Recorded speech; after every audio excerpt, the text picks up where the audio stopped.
انت أبو بدر الجمهور شويه اول شيء لا في كلام ابغى اقوله بالنسبه للتصويت اللي موجود في البرنامج عندكم يا ابو بدر. تفضل. بكل امانه انا ما كنت اتمنى اني اشوف هذا التصويت في البرنامج.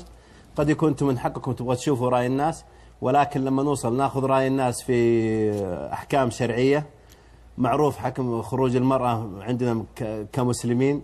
اتوقع يا ابو بدر انه انا تقريبا قبل اسبوعين كنت في البرتغال وحضرت مباراه سبورت لشبونه، وعارفين البرتغال مسموح لحضور العوائل. اوكي. والله يا ابو بدر 95% من الحضور هم الرجال.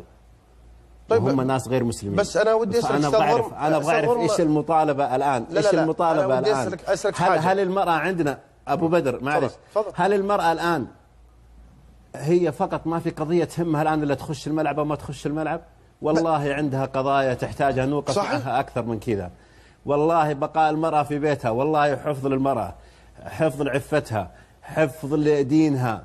يا جماعة الخير والله المرأة المسلمة مكانها بيتها. طيب وهذا الكلام بس أنا عندي سؤال ولا يقولوا مشايخ، اللي يقولوا الله سبحانه وتعالى والرسول صلى الله عليه وسلم. طيب أستاذ غرم، أنت ليش اعتراضك على استفتاء السؤال للناس؟ إيش المشكلة أن الناس تعبر عن رأيها؟ ليش هذا القمع؟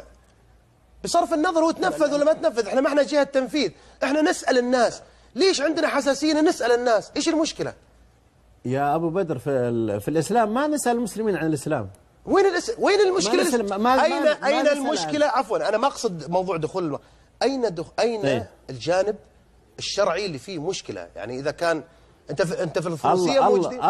الله سبحانه وتعالى أمر المرأة بالقرار في البيت.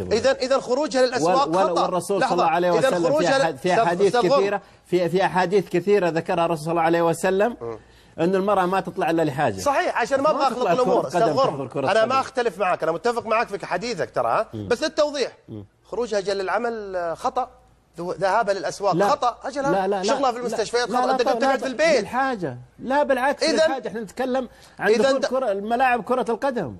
إذا هي قضية أكبر دليل